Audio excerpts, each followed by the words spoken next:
सुप्रभात बच्चों।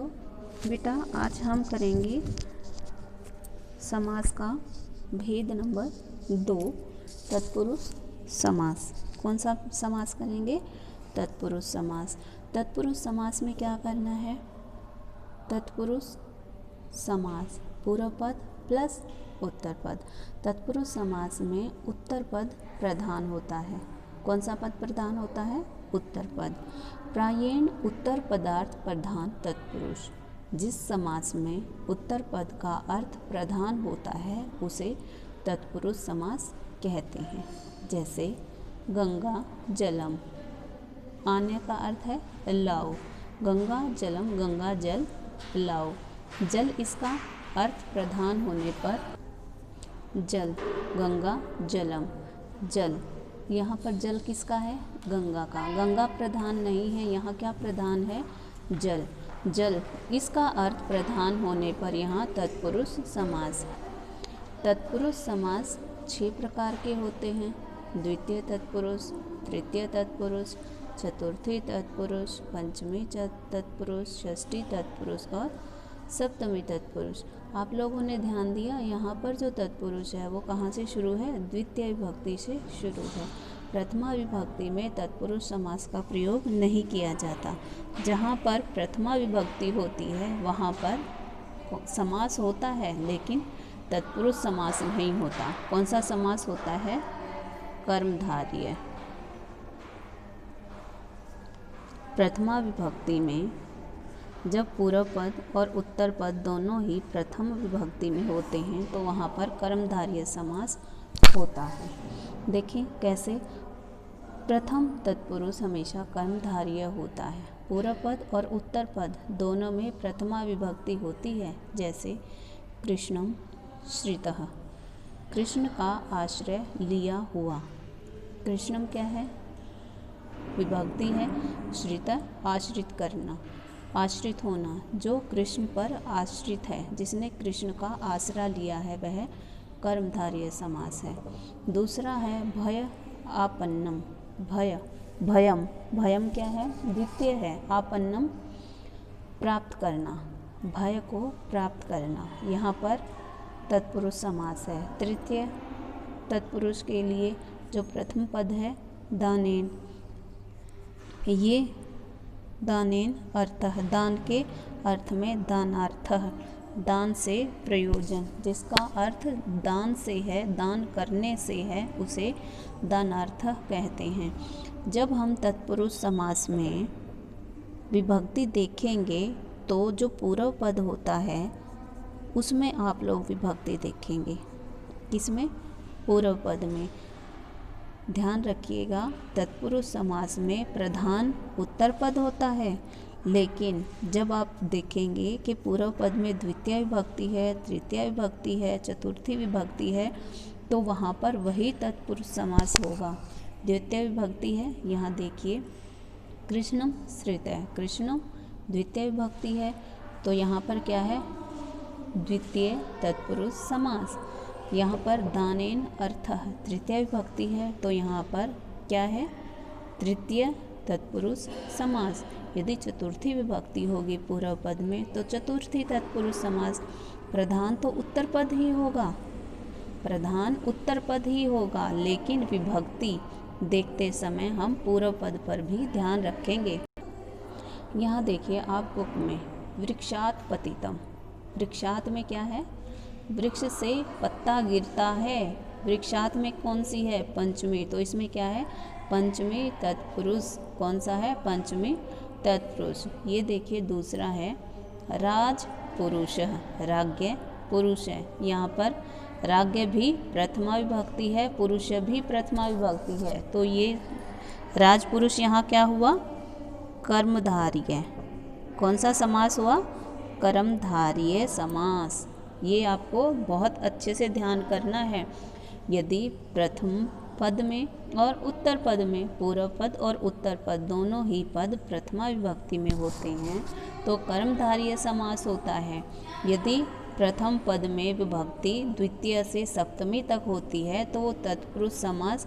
उत्तर पद तो प्रधान होता है उसमें, इसीलिए वो जिस विभक्ति में भी प्रथम पद होता है वही उसमें तत्पुरुष समास होता है।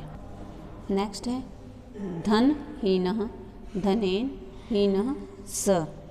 धन से हीन, वह धन से हीन है। धनेन क्या है, यहाँ तृतीय विभक्ति है। हीन है, हीन क्या है, रहित है, उसके पास धन नहीं है, धन से रहित है। ठीक है, तो हीन यहाँ पर प्रधान है, लेकिन विभक्ति कौन सी है, तृतीया। तो यहाँ पर कौन सा है, तृतीया तत्पुरुष समास। यहाँ देखिए ईश्वरस्य पूजाम, ईश्वर की पूजा करो। ईश्वरस्य षष्ठी तत्पुरुष समास होगा। ईश्वर की क्या करें, पूजा करें, आराधना करें, भक्ति करें। जो भी यहाँ होगा वह प्रधान होगा, उससे पता चलेगा कि हमें ईश्वर की क्या करनी है। इसीलिए उत्तर पद तो हमारा प्रधान है, लेकिन समास कौन सा है इसमें, षष्ठी तत्पुरुष समास। नेक्स्ट है पाकशाला। पकायशाला, पकाने के लिए, शाला या कक्ष, जिस कक्ष में खाना पकाया जाता है वह पाकशाला कहलाते हैं। लेकिन पाक यहाँ क्या है, चतुर्थी विभक्ति, तो यहाँ चतुर्थी तत्पुरुष समास पाया जाता है। युद्ध कुशलः, युद्धे कुशलः। जब हम समास का विग्रह करते हैं, समस्त पद बनाते हैं, समस्त पद से समास प्रथम और उत्तर पद में विग्रह करके लिखते हैं, तब हमें पता चलता है कि इसमें समास कौन सा है। विग्रह पर ही समास आधारित होता है। युद्धे सप्तमी विभक्ति है, युद्ध में, कुशलः कुशल, जो युद्ध में कुशल है वह युद्ध कुशल है। तो यहाँ पर सप्तमी तत्पुरुष समास। ठीक है, समझ आया इतना। नेक्स्ट यहाँ देखिए विद्याहीन, विद्या से हीन, तो क्या लेंगे, विद्या हीनः। विद्या तृतीय तत्पुरुष, हीन विद्या से हीन, जो विद्या से हीन है, विद्याया हीनः, विद्या से, विद्या का हीन, पंचमी और षष्ठी तत्पुरुष है। विद्याम विहीन, तो ये आप लोगों को बहुत अच्छे से देखना है कि इसका अर्थ क्या बनता है, हमें विग्रह कैसे बनाना है, उसी से हमें पता चलेगा कि हमारा जो समास है उसमें कौन सा तत्पुरुष समास है। नेक्स्ट देखिए कर्मधारय समास। मैं पहले भी आप लोगों को बता चुकी हूँ, पूर्व पद और उत्तर पद दोनों में समान विभक्ति लगी होती हैं। और समान विभक्ति में कौन सी विभक्ति होती है, सिर्फ प्रथमा। कौन सी, प्रथमा। पूर्व पद में भी प्रथमा विभक्ति और उत्तर पद में भी प्रथमा विभक्ति का प्रयोग किया गया है। जैसे कृष्ण सर्पः, कृष्ण सर्प, कृष्ण में भी प्रथमा विभक्ति है, सर्प में भी प्रथमा विभक्ति है। नीलम कमलम, नीला कमल। जब हम विग्रह करते हैं उससे हमें पता चलता है। नील कमल, नील कमल बहुव्रीहि समास भी है। नील कमल क्या है, बहुव्रीहि समास, लेकिन उसको लिखेंगे कैसे, उसको लिखेंगे नीलम कमलम यस्य स। नीला कमल है जो, ये बहुव्रीहि समास होगा। यदि हम लिखेंगे नीलम कमलम तो यहाँ पर कर्मधारय समास होगा, क्योंकि दोनों ही विभक्ति प्रथमा हैं। नीला क्या है, ये भी नपुंसक लिंग है, कमल क्या है, ये भी नपुंसक लिंग है। तो नीलम कमलम दोनों में ही प्रथमा विभक्ति लगाई गई है। तो ये कौन सा समास है, कर्मधारय। नेक्स्ट है महर्षि, महान ऋषि। जो ऋषि महान होता है वह कौन है, कर्मधारय, क्योंकि महान और ऋषि दोनों में ही प्रथमा विभक्ति है। चंद्रमुखी, चंद्र इव, ये भी कर्मधारय समास ही है। सुंदरा कन्या, यहाँ पर बहुत ध्यान से देखिएगा बेटा, यहाँ दोनों में ही प्रथमा विभक्ति है, तो कर्मधारय समास कहलाया जाएगा। कौन सा समास होगा, कर्मधारय। नेक्स्ट है पूर्व पद। कौन सा, पूर्व पद विशेषण और उत्तर पद विशेष्य होता है। विशेषण और विशेष्य तो आपको पता है ना, विशेषण क्या होता है, विशेष्य क्या होता है। तो कर्मधारय समास में पूर्व पद विशेषण होता है और उत्तर पद विशेष्य होता है। विशेषण हमेशा पूर्व पद में लिखा जाता है और विशेष्य हमेशा किसमें लिखा जाता है? उत्तर पद में। शाबाश। जैसे सुंदरा कन्या, कन्या है लेकिन कैसी है? सुंदर है, तो ये विशेषण है और ये क्या है? विशेष्य। आपको पता चला विशेषण हमेशा पूर्व पद में होता है, चाहे हिंदी में है चाहे संस्कृत में है। पूर्व पद में हमेशा विशेषण होता है, उत्तर पद में हमेशा विशेष्य होता है। तो यहाँ वही बात बताई गई है। कहीं कहीं दोनों पद भी विशेष्य होते हैं, जैसे पीतम अंबरम, पीला अंबर, पीतांबर पीतम पीला, अंबरम अंबर, अंबर वस्त्र, पीले वस्त्र हैं जिसके। यहाँ पर कर्मधारय तत्पुरुष है, क्योंकि पीतम, पीतम क्या है? प्रथमा विभक्ति, अंबरम क्या है? प्रथमा विभक्ति। तो पीतांबर जिसके पीले वस्त्र हैं, ठीक है। यहाँ पर प्रथमा विभक्ति के कारण तत्पुरुष समास है, तो कर्मधारय समास बनता है। विग्रह करेंगे पीतम अंबरम यस्य स, जिसके पीले वस्त्र हैं।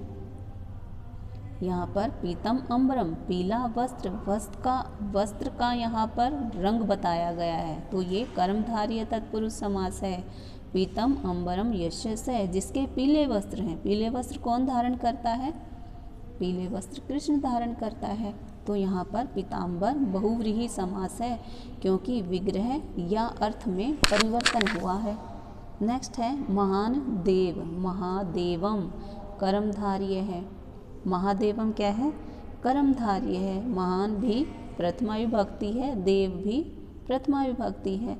तो जो महादेव, महादेवम कर्मधारय समास है। महान देव यस्य स, जो देवों में महान है वो महादेव बहुव्रीहि है। समझ आई बात? महादेव जो देवता महान है वो कर्मधारय समास है, ठीक है। और जो देवों में महान है वो महादेव हैं, उसे बहुव्रीहि समास में लिखेंगे। तो यहाँ पर कर्मधारय और बहुव्रीहि समास में बहुत ही हल्का अंतर है, इसे बहुत ध्यान से पढ़िएगा बेटे। आज के लिए इतना ही। बुक में मैं आप लोगों को कुछ एग्जाम्पल समझा रही हूँ कर्मधारय समास का। क्या है कर्मधारय समास? नीलम कमलम, ये मैं बता चुकी हूँ, नीला कमला। महापुरुष, महान पुरुष, ये भी कर्मधारय है। कृष्ण सर्प है, कृष्ण है सर्प है। कृष्ण काला, सांप, सांप का यहाँ रंग बताया गया है, ठीक है। महर्षि, महान ऋषि, जो ऋषि महान है वह महर्षि। चंद्रमुखी, चंद्र इव मुख, जिसका चंद्रमा के समान मुख है वह चंद्रमुखी। तो कर्मधारय समास है। चंचल वानर, चंचलः वानरः, चंचल वानर। चंचल वानर हनुमान के लिए भी प्रयुक्त होता है, लेकिन यहाँ पर चंचल वानरः यस्य स, उसका विग्रह ये होगा तो वहाँ पर बहुव्रीहि होगा। यहाँ चंचलः वानरः ये दिया गया है, तो यहाँ पर कर्मधारय समास है, ठीक है। वेरी गुड, इतना समझ लें बेटे बहुत अच्छे से। आज के लिए इतना ही, धन्यवाद।